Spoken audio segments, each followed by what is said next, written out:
Salut la compagnie et bonne année 2025 à tous, qu'elle soit pleine de belles choses pour vous, c'est tout ce que je vous souhaite. Et aujourd'hui, en parlant de bonnes choses, non, je suis médisant parce qu'il y a des gens qui vont aimer et d'autres moins, on a eu l'annonce de la part de Didier Deschamps du fait que il arrêterait son poste de sélectionneur après la Coupe du Monde 2026.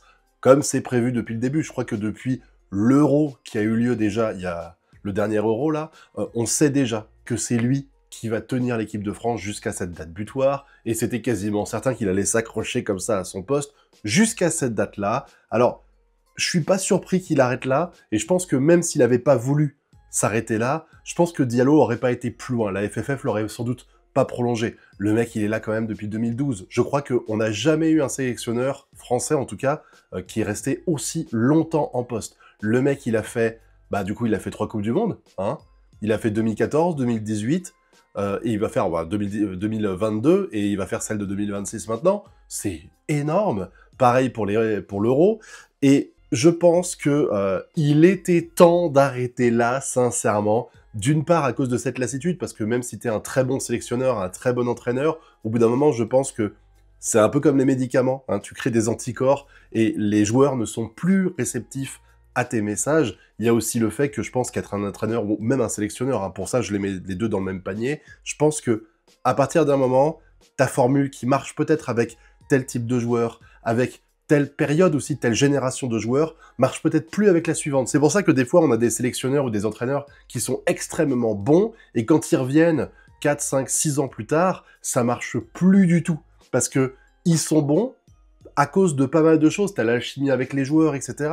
Et si demain, ces choses-là changent, ça change. Et tu le vois avec Didier Deschamps quand même, parce que depuis le départ de cadres comme Hugo Lloris, comme Griezmann et tout ça, ça marche beaucoup moins bien parce qu'ils étaient le relais dans les vestiaires de Didier Deschamps, et il faudra un nouveau sélectionneur qui, lui, aura de nouveaux relais qui pourront réussir à faire communiquer le message du sélectionneur et faire avancer les choses. Parce que pour moi, c'est véritablement terminé depuis... Alors, depuis l'Euro, je trouve que c'est un peu game over avec Didier Deschamps. Certes, évidemment, on peut pas nier que il a quand même fait des énormes choses. Je crois qu'on est 2 fois finaliste, une fois de l'Euro, une fois de la Coupe du Monde, on est en demi-finale une autre fois. Enfin, je veux dire, on a quand même été... globalement, son bilan, personne peut critiquer son bilan, mais j'ai envie de dire, et ça va pas être une comparaison très flatteuse, c'est que ça me rappelle un peu Domenech, vous savez, parce que j'ai quand même le sentiment que depuis quelque temps, c'est pas la stratégie brillante de Didier Deschamps qui permet de gagner un match, c'est plutôt les exploits individuels de son équipe. En 2018, il a vraiment réussi à assurer, et il faut féliciter aussi Griezmann, et aussi Mbappé et Pogba, voilà. Je crois qu'il y avait Pogba déjà, hein, à l'époque, qui était encore là. Mais faut les féliciter parce qu'ils ont été incroyables, mais en même temps, tu peux pas gagner une Coupe du Monde ou un Euro si t'as un bon sélectionneur et que t'as des branquignoles en joueurs, donc c'est normal aussi que les félicitations soient partagées. Mais par exemple, quand on voit la Coupe du Monde de Domenech, quand Zidane et Thuram reviennent, je crois qu'il y a Zidane, Thuram, il y a Henry, peut-être, je sais plus, je sais qu'il y en a 3 qui sont revenus à ce moment-là, tu peux pas vraiment dire « Waouh, quel génie Domenech, on a réussi en finale, c'est grâce à lui ». Pas du tout, on est tous conscients que Domenech, c'était un peu l'homme de paille à ce moment-là, et qu'il attendait la fin, et c'était fini, quoi.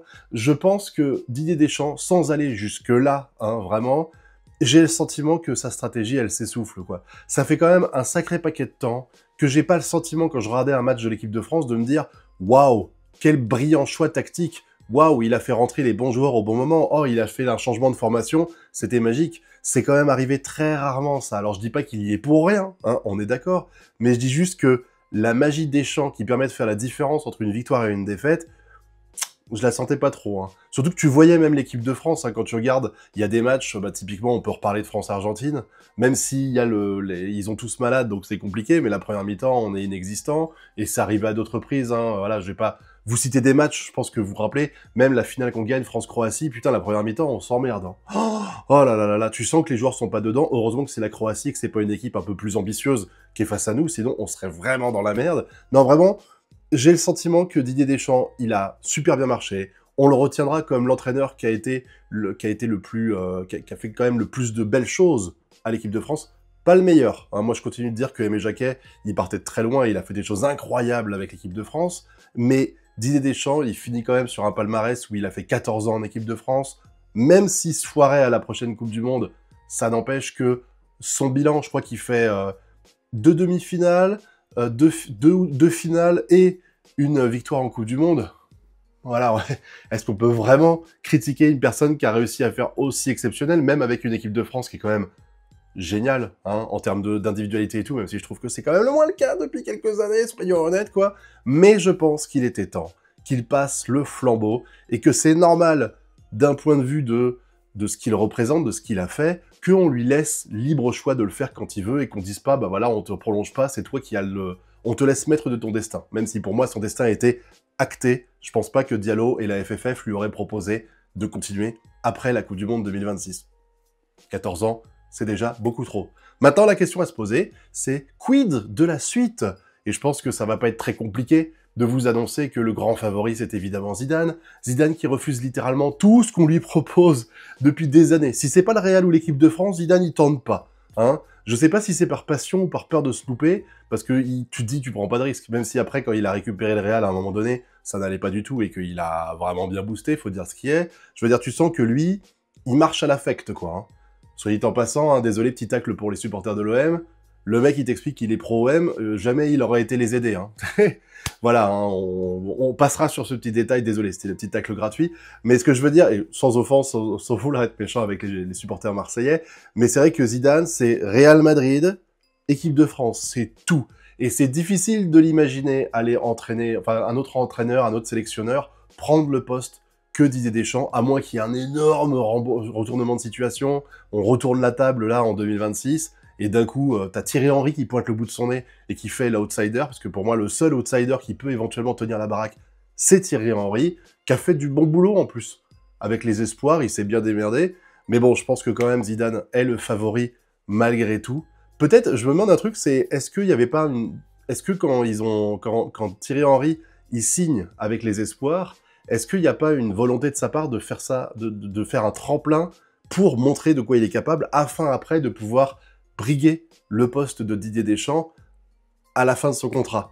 Genre, est-ce que s'il arrive à tout remporter et à déchirer tout avec les espoirs, est-ce que ça lui met en position principale pour battre Zidane, pour devenir sélectionneur?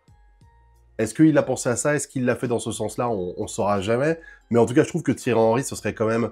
Ça pourrait être un choix vraiment intéressant. J'aime beaucoup le dynamisme qu'il a inculqué et cette exigence qu'il a et qu'il a donné auprès des espoirs quand il était là. Bon, Zidane, on sait qui il est, on sait que lui, ça devrait rouler droit, ça devrait marcher droit, pardon, parce que rouler c'est compliqué, mais je pense quand même que là, c'est pas très compliqué de parier sur l'arrivée de Zinedine Zidane dans 2 ans. Bon, après, il faut juste 2 minutes, je reprends quand même Diallo, qui explique « On a le temps de voir ». Non, t'as pas le temps de voir, mec. C'est pas possible de dire une connerie pareille. Je veux dire, évidemment que s'il dit 2 semaines avant la fin de ton contrat, je me barre, là, c'est les urgences, c'est les urgences. Mais 1 an et demi, il faut quand même l'anticiper, parce que là, dans l'idée, c'est... Si un sélectionneur potentiel décide de récupérer une équipe la saison prochaine, ça complique déjà la situation pour le faire sélectionneur après. Donc non, on n'a pas le temps de voir. À la rigueur, s'il avait dit ça dans 6 mois, t'aurais... Enfin, à la rigueur, l'important, c'est vraiment qu'il l'ait dit avant l'été 2025. Mais sinon, non, on n'a pas le temps de voir. Il fallait le faire maintenant. Et il faut déjà que Diallo, il pense à l'avenir. Alors peut-être pas le nommer direct, mais en tout cas dire, toi, t'es mon favori. Essaye de pas trop prendre de trucs qui se passent à droite à gauche. Comme ça, quand Didier Deschamps part, tu prends la relève. Il est évident, encore une fois, que ça va être Zidane. Enfin, je veux dire, c'est pas compliqué à se douter que ça va être lui.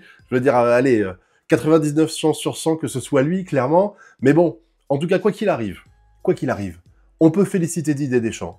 Parce que même si il s'en est pris plein la gueule à certains moments, qu'il a fait des choix de merde, c'est quand même plus facile de lister les choix dégueulasses qu'a fait Didier Deschamps, et je dis ça sans méchanceté, c'est quand même plus facile de lister les choix ratés de Didier Deschamps quand t'as été à la tête de l'équipe de France pendant 14 ans, que quand tu l'as été pendant 4. Donc oui, effectivement, il y a des gamelles, il y a des moments où tu te dis, il a chié dans la colle dans ses choix tactiques, où il a carrément pas fait de choix tactiques et il a laissé le truc pisser. C'est souvent ça que je remarque des fois avec certains matchs de Didier Deschamps.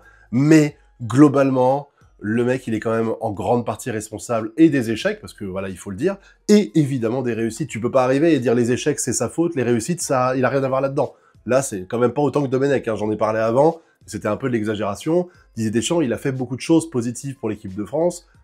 Certes, Je pense qu'il a profité aussi du travail que Laurent Blanc a fait avant.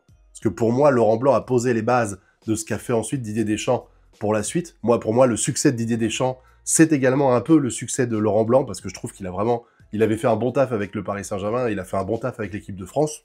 Voilà, c'est dit. Pour moi, il n'a pas eu ce qu'il méritait avec l'équipe de France, même avec le Paris Saint-Germain.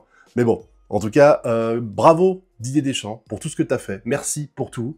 Bon courage pour la Coupe du Monde 2026. On a encore le temps de voir venir. Et vivement, j'ai hâte de voir cette nouvelle page de l'équipe de France qui va arriver après que celle-là soit tournée. Parce que je suis très curieux de savoir ce que ça va donner, parce que ça fait quand même 14 ans qu'on n'a pas eu de nouveau sélectionneur, et qu'en général, ça chamboule beaucoup de choses. Et moi, j'aime bien la nouveauté, donc on verra ça. N'hésitez pas à me dire ce que vous pensez de tout ça dans la zone commentaire. Est-ce que vous trouvez que Didier Deschamps est un des meilleurs sélectionneurs que l'équipe de France a eu? Je trouve que c'est difficile quand même, sans vouloir vous influencer, de penser autre chose. Et qui vous voudriez à la place de Didier Deschamps? Et je pense que là c'est pareil, ça va être du Zidane massivement, hein. Pourquoi pas Domenech, hein, histoire de faire des folies. N'oubliez pas le pouce bleu, l'abonnement et le partage sur les réseaux sociaux, ça m'aide beaucoup. Et si vous avez rien à dire, n'hésitez pas quand même à mettre en commentaire un petit merci Dédé, hein. Je pense que ça arrachera la gueule à personne, même ceux qui l'aiment pas, de lui dire merci pour tout ce qu'il a fait pour notre équipe de France et pour nous, Français, hein. En attendant, je vous dis à très bientôt pour de prochaines vidéos. Tchuss!